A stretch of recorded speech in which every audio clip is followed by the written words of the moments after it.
Coming up next, we've got Larry Sandberg with BTI. Larry. Thanks. Morning. I'm going to talk to you today about some advanced development thinking that we're doing, which really means sort of describing an alternate universe. Advanced development is strange. To steal an analogy from one of the sessions on the first day, it's a matter of trying to skate to where the puck is going to be, and you don't always know where the puck is going to be. I will also note that over the course of my career, I've had the opportunity to come up with lots of neat names for products and lots of neat acronyms for products, and some of them are pretty good. SOCM is not high on the list of names, but I can assure you it's better than the previous two that I've had for this, so it's a step forward. So this really comes out of the fact that for most of the last 10 years, I've been working as a technologist and an architect in companies that build optical equipment, packet equipment, and more to the point, packet optical equipment. And I've been distressed over the course of all of that time that packet optical usually means packet and optical, not really packet optical.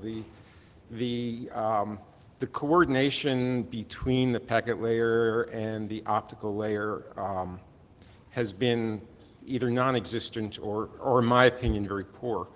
And a lot of this is clearly due to the capabilities of some of the optical hardware, more than the packet hardware in my opinion. And this has driven people to design networks in particular ways. And the biggest problem is that there's been no standard or common control infrastructure. And this is the area that I've been focusing on in my thinking, and then I'm going to talk about a little bit over the next few minutes. So the problem is that optical transport is still thought of as wires. We don't really think of optical networks yet as dynamic entities, at least not in the way that we packet people think of packet systems as dynamic entities. And part of it is just sort of the time scale we think of. When we're doing packet processing and packet switching, we're thinking in microseconds and milliseconds and seconds. With today's ROADMs, optical infrastructure, we can think of making changes in days and months. Fixed optical was months and years. And people who put in telephone wires were thinking in years and decades and maybe even centuries. So there's a different time scale in the thought process. And again, that's related in the case of optical equipment to the capabilities of what's out there today. But with the advent of some next generation ROADM hardware that's coming down the pike right now for what are called CDC ROADMs, or colorless, directionless, and contentionless ROADMs, I believe that things can change drastically. So today, packet switches are topology driven. People put in their optical networks first. They put the transport network in place, they run the fiber, they light wavelengths. That could be either with transponders, it could be with ROADMs, it could be with embedded colored optics in the routers and switches. But the point is that the fiber is run and lit, and then the packet switches are connected. And they see these connections that are already lit, and they talk to each other, and they determine adjacencies. And by the way, everything here I'm trying to be agnostic to packet switching technology. I mean, we build switches, but these could be LSRs, or they could be routers, they could be switches. That's really not the intent of the discussion. The point is that the packet switches see each other over an existing link, and they develop adjacencies.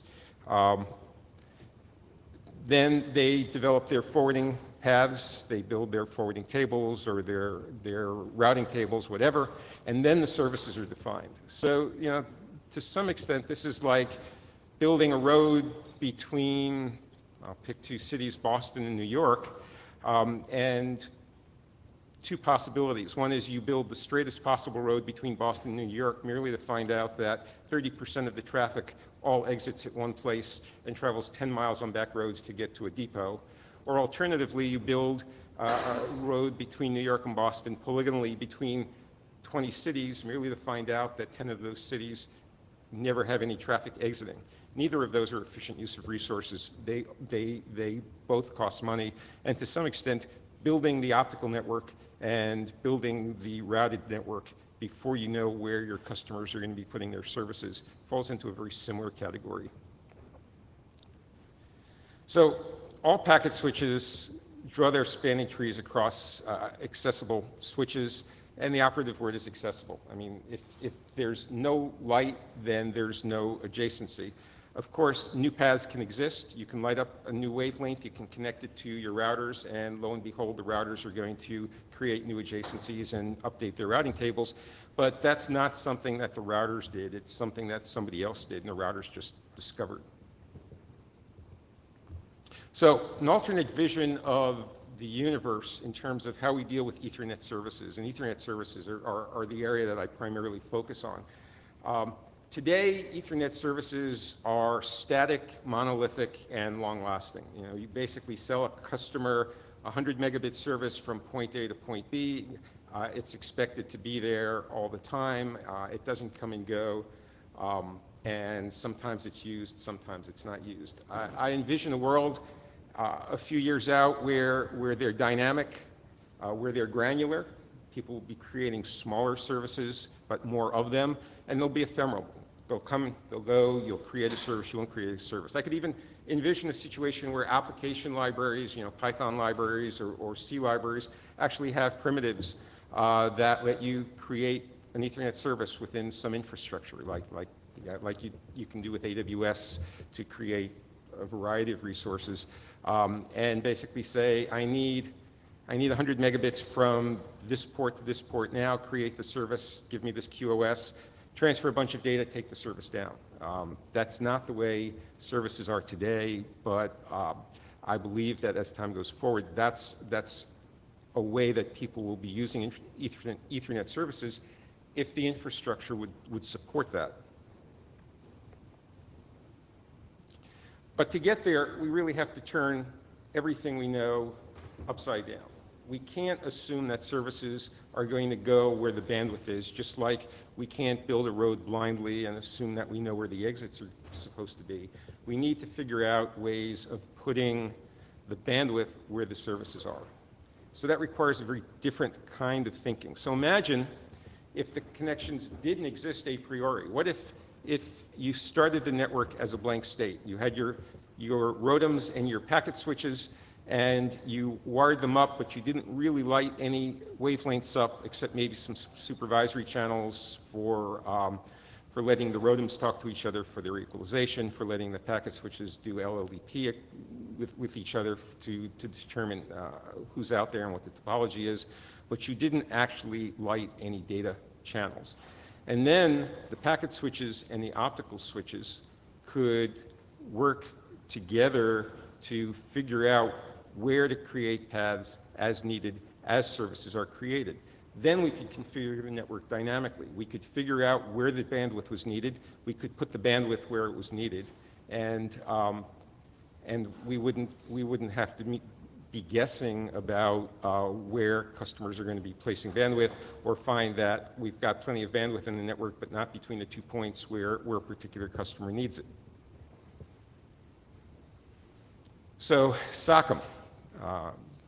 This is a presentation about SOCM, and this is basically an idea for network control system that uses external control entities to simultaneously and dynamically allocate both optical transport paths and dynamic transport paths at service initiation for dynamic Ethernet service. Probably press the button. So basically, the way it works is that you get a request for an Ethernet service. Now that request could, as it does today, come from a management entity, as a network management system or some other management entity, or as I noted earlier, it could come from applications. And this probably falls into the category of what people are often calling today application-aware networking. So a request comes in for a service, and the SOCM infrastructure will basically look at that request. It will allocate an optical path, and that optical path could be an existing optical path. It could be a new point-to-point path between the two endpoints, or it could be a concatenation of existing and new optical paths that are packet switched at intermediate points. A priori, there's no right answer there. The decision is based on a variety of parameters and states. So there's what are the existing ports and the existing wavelengths that are already allocated in the network. What are the current instantiated paths? What wavelengths are lit up and where are they going? What are the bandwidth requirements of the new service? That's a big one.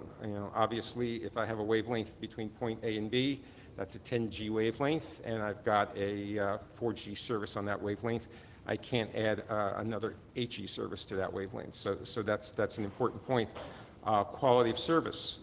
If this is a low latency service, then I'm more likely to want to have a small number of hops or packet hops, maybe 0 packet hops between them. And if it's a best effort service, I might be willing to just go from hop to hop to hop. What are the protection requirements? Because you may or may not want to set up a protection path. The protection path may need to be diverse. It may not need to be diverse. It may need the same bandwidth requirements or the same QoS requirements. So that's all part of the decision. And I think you can envision that there are a variety of other parameters that you could enter into the equation. Again, this is an advanced development project, so this is not something that I'm taking orders for right now. It's something that we're thinking about and doing some prototyping on. So let me walk through an example. So first of all, in the beginning, there are no services and paths. There's your optical network, which in this picture is shown by the ROADMs. There are your packet switches. Your packet switches connect to the ROADMs for the network side, and there are user interfaces on the outside. Now, one of the things that differentiates this right off the bat from the way people do things today is that today people tend to populate their network ports with transceivers as they decide to light them. So you usually don't buy a router and buy transceivers for all of the network ports and hook all of those network ports into your optical infrastructure in anticipation of using them. In this network, you would be doing that, I mean, maybe not 24 of them, but maybe a half a dozen ports on each router, depending on where you see the traffic and what the needs are. And you'd basically connect them up front to the optical infrastructure. But you really wouldn't be lighting any paths. Now, what happens when the first service is defined? So a customer wants to get a service from the top left to the top right packet switches.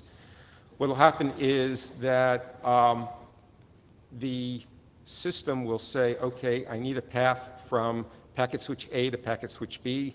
I don't have a path. I'm going to create one, and I'm going to use a blue wavelength from ROADM A to ROADM B.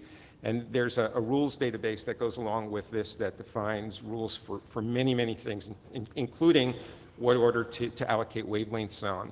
So maybe the rule is that you allocate blue first and then you allocate red as an example. So I'm going to I'm going to build the wavelength from the left-hand ROADM to the right-hand ROADM, and then I'm going to program the packet switch to say, okay, this service has a uni on port 1.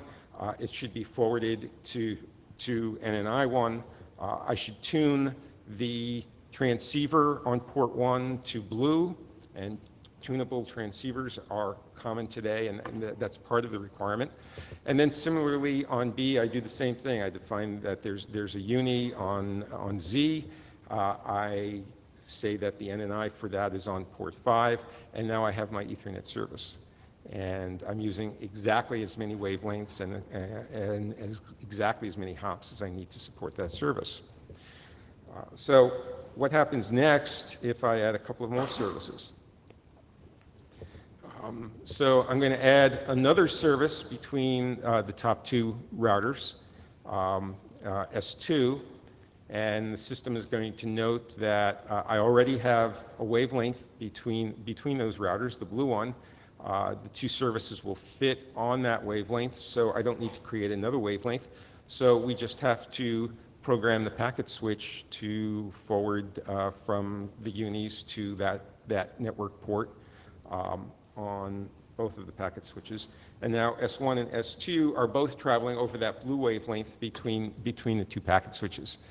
I will note again, sort of in the name of being agnostic, that I'm not proposing any given language for programming these packet switches. You know, there's a lot of open flow going around, and this could be open flow that's being used here.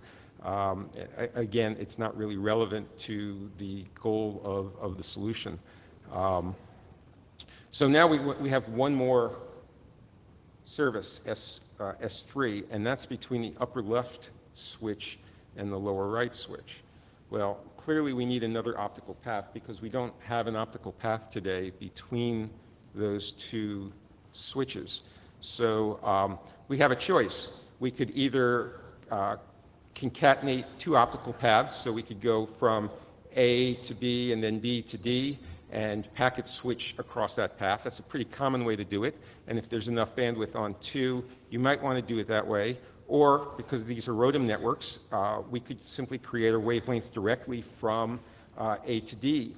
And if the parameters of the service were such that that was a reasonable thing to do, so for example, if it required a lot of bandwidth, you know, if this was an 8 gigabit service, you probably want it to ride its own wavelength anyway. Or if it was a low latency service, you probably want it to have the fewest possible hops. So there are a lot of reasons why you might choose a concatenated path versus a direct path. But in this case, I'm showing a direct path. So now we're going to light up the red wavelength. We're going to drop it at packet switch A, and we're going to drop it at packet switch D. We're not going to drop it at packet switch B. We're going to route it optically at packet switch B. And now we have a service from A to D that's direct and can service S3. And again, all three of these services now are by some definition optically routed in terms of use of resources and the requirements of the service themselves. So looking at some of the practical issues and where this really can provide assistance.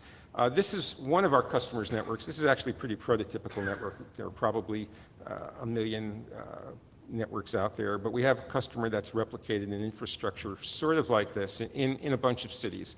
So they have a main ring that is covering a metro, usually has 6 or 8 nodes on that main ring, and then off each of those nodes they have distribution and access rings. And that main ring, I think in their biggest metro today, has 4 10G wavelengths on it. Some of the smaller ones are 2, and then most of the distribution rings are single 10G, although I think there might be a few now that are 2 10G. But effectively what they've done, optical networks tend to be deployed most easily in ring architectures for a number of reasons. And what's happened is because the optical architecture is deployed as a ring, we tend to deploy the packet architecture as a ring, which means that effectively most of the traffic goes from hop to hop to hop to hop around the ring. And this is really a waste of resources, and it doesn't optimally route many services that really want better service than that. The problem is it's hard. I mean, the nice thing about ROADMs is it lets you take an optical ring and turn it into a packet mesh, but to do that on a case-by-case basis is really complicated as the number of services go up. But you know, what happens if you have a service that needs to go from there to there and it's a 9 gig service? Well, you know, it's going to need a wavelength of its own on that ring, at least between the two paths on the main ring that it goes through. And today you deal with that on a case-by-case basis. Well, you know, this customer is buying an 8 gig wavelength. We'll light up another wavelength on the main ring for him and do it. But in my world, in the vision that I put forward a few slides back, there are lots of those cases. People are creating and destroying services, you know, second by second, you know, eventually. You know, the way they do TCP/IP sessions today, there are just a lot of them. You can't route them optically if you're using a static architecture like a ring. It just won't work, and you need a better way to do it, and that's what this is all about.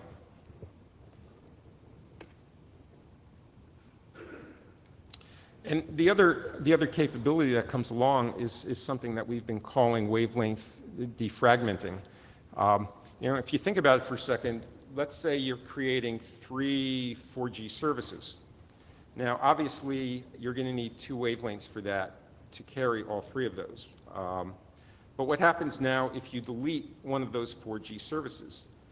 In reality, you end up with an extra unused wavelength. Now, it could be that the 2 remaining services are already on 1 wavelength, in which case you could just eliminate the second one, or it could be that the 2 remaining 4G services are on 2 different wavelengths, but now if you can migrate one of those services to the other wavelength, you can reclaim the unused wavelength, you know, just like defragmenting your disk. This basically is an important aspect because what it does is it frees up wavelengths and NNI ports for more services. So a big piece of the ability to do this dynamically is the ability to optimize the resources. There's also a power savings because you actually don't end up having to light the transceivers that you're not using. So you effectively can turn on and turn off your network ports as you need them to support services that are being created or eliminated. So what are the components of a solution like this? Well, as I noted, the most important component is the CDC ROADM. The ability for a packet switch to turn on a transceiver, to tune it to a particular color, and then to have the network program the ROADM to route that port to a particular degree dynamically with no contention on other colors is an important part of the solution. You can get these today. They're not real cost practical to deploy broadly today, but they are happening. They effectively need another wavelength selective switch in front of the ROADM in order to be able to direct the ports. You need a packet switching infrastructure, and as I said, right now this is completely agnostic. These can be VLANs, they could be pseudo wires. It doesn't really matter how those services are being carried. It needs tunable transceivers in the packet switches. Those are there today. We ship lots of tunable transceivers in the packet switches. They're not real effectively used today. I mean, today, honestly, they're primarily used as ways of eliminating large inventories, you know, rather than having to inventory spares for 30 different wavelengths, you inventory a few tunable spares and you can tune them to the wavelength that you need. That's not really exploiting the power of what you could do with tunable transceivers. And then you need an external control infrastructure. And this is the part that needs to develop. This is the hard part and the interesting part. And we basically are envisioning a system that looks sort of like this, at least from a prototype point of view. So there's the controller, and the controller basically knows how to create optical paths and how to create the service paths. There are the NEs at the bottom, which are the 3 things that have an optical component and a packet component. There are a few databases that drive it. There's a rules database, and then there's, of course, a database of services. And then there are people on the right side that are creating and destroying those services, applications and management infrastructure.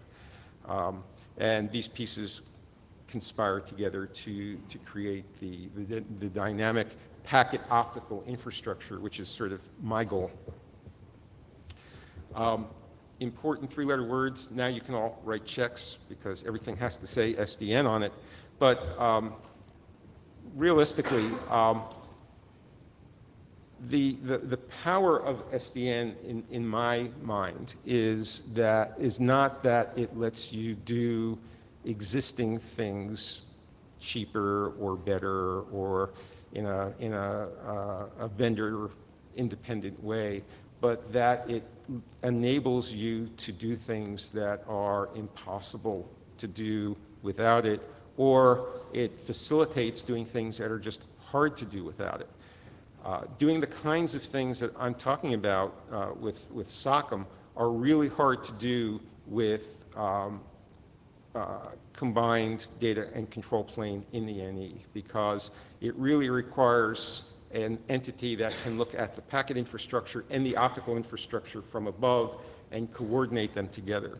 I believe that the power of SDN is to solve problems like that, not just to sort of do the same things that we do today. And that's why I'm excited about the advent of SDN, because I think that it will allow us to solve problems that we can't solve today.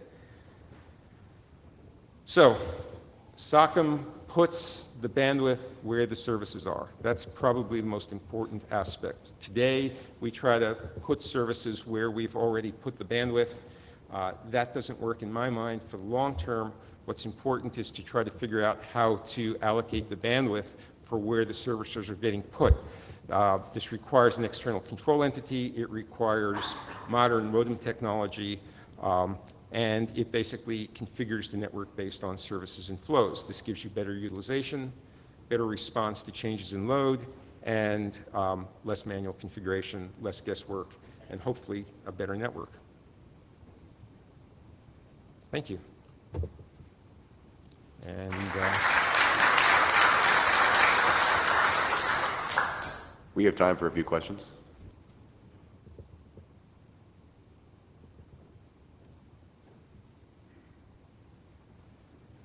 He's either asking a question or going to the men's room. Oh, okay. Okay, thanks.